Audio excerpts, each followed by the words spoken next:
Hi and welcome to Let's Start Playing. My name is Henry and today I'm going to be showing you how to play It's a Wonderful World. It's a Wonderful World is a game for 1 to 5 players, and in It's a Wonderful World, players will be drafting cards and growing their empires. The player who can grow their empire to be the most productive and victorious will win.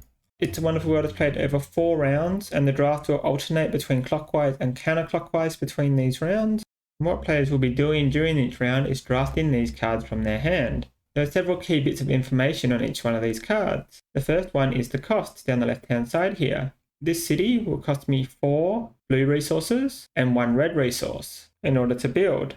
Once built, it will produce me 2 blue cubes at the end of each round, and it will also give me 1 victory point per general I've recruited during the game.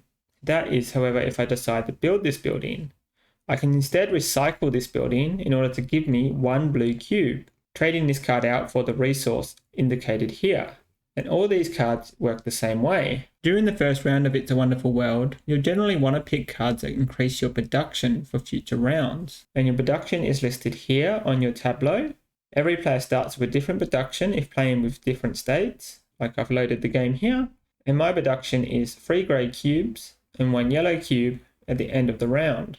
I also, as this state, the Noram state, will gain 1 victory point per a financial advisor I have at the end of the game. During the course of each round, I'll get to draft 7 different cards.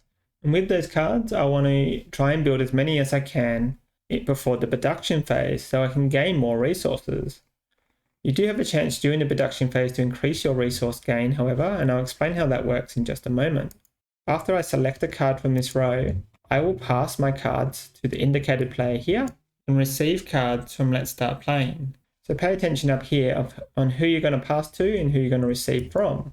You may want to check what strategies they're going for by clicking on their little profiles down here, or you can view everyone in the game by clicking on the View All button. I can see that Let's Start Playing wants to collect blue cards in order to increase their victory points. So I might think twice before passing him this card here. Throughout the game, depending on what players build, you will see their income listed above this card here, as well as your own.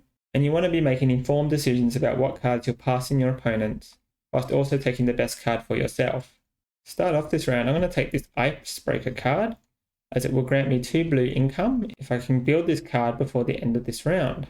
In order to build this card, I'll need to obtain 3 black cubes and a green cube, which I'll hopefully get from other cards like this one. I will now time-lapse through the whole draft until we get to the end, and then I can show you what happens at the end of the drafting phase.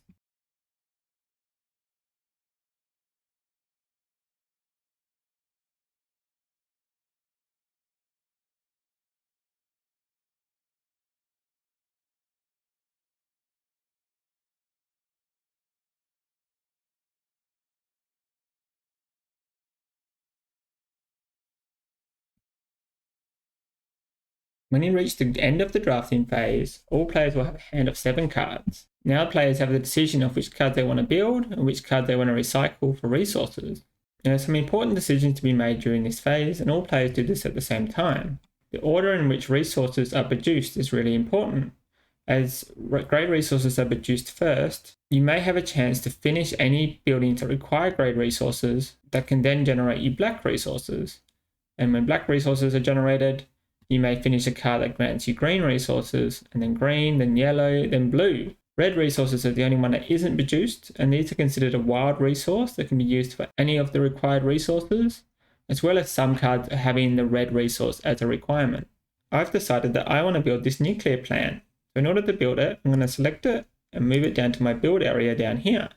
As I generate 3 grey resources every round, I want to get this built before the black resources are produced so I can use it on another card. To get this done, I'm going to add a green resource by recycling this card. And now I must allocate where that green resource is going to go. I'm going to send it to this card here, pre-filling this spot. I also need a grey resource to fill in on this spot as well. And now when I generate these 3 grey resources in the first part of the production phase, I can fill in the remaining spot, completing this card, and adding 3 black resources to my production. I then need to think about where I'm going to send those black resources. So I'm going to add this Icebreaker to my production line, and then add a green resource to it. So then when I add those 3 black ones, I will generate 2 blue ones. I didn't, however, think far enough ahead for those 2 blue ones to go in either of these 2 cards. If you have nowhere to send resources when you either recycle or produce, you can instead place them on your empire. Those resources can no longer be placed on cards as per usual resources, but once you generate 5 resources on your empire, you can turn them into 1 red wild resource, and then you can place that resource out onto your cards. With these 2 remaining cards, I do generate a yellow resource, so I think I want to try and build one of these cards at least. I'm going to build this underground city, and I need to decide whether or not I want to build this museum as well.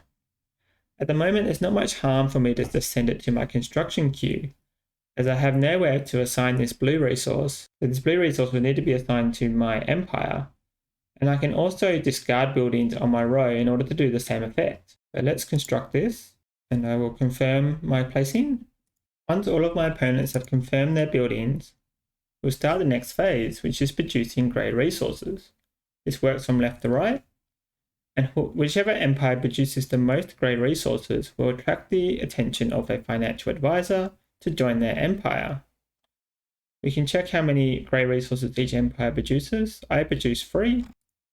Let's start playing produces 1, and Henry's 2 produces 2. Because they've produced the most, you can see 1 financial advisor has been attracted to my empire. These financial advisors are worth 1 point each, and they can also be used as resources on some cards. For my empire in particular, I get 1 extra victory point per financial advisor at the end of the game. I need to allocate the 3 grey resources that I've just produced. My plan was to autofill them onto this card here and have this produced. We now move on to the black resource. See who produces the most of this, in which case this is me again. So I've produced 1 general to my empire, and now I need to allocate these black resources. I will send them all to this icebreaker card. Once the card is complete, you can see it's turned face down above my empire with the resources that it produces showing above the board. In the case of the green supremacy bonus, the player who achieves it gets to pick whether or not they want a general or a financial advisor. This is the only one that gives you a choice. The other ones are pre-assigned with the pictures above each of the resources. As I generate no green resource, I don't need to do anything in this phase. I just simply have to wait for my opponents to do what they need to do. The next resource is gold, and I'm going to send my gold to this card here. And this will stay on this card between rounds. So cards that you've started building will remain in your build queue, even between rounds. So you don't have to finish your cards in 1 round. And the last is blue, and because I have nowhere to place my blue resources, I'm going to send them to my empire, storing them on this board, and hopefully getting up to 5 later. I'll just show you that I can also discard buildings here. And when I discard a building, the resource on the building that it normally recycles for is sent to my empire.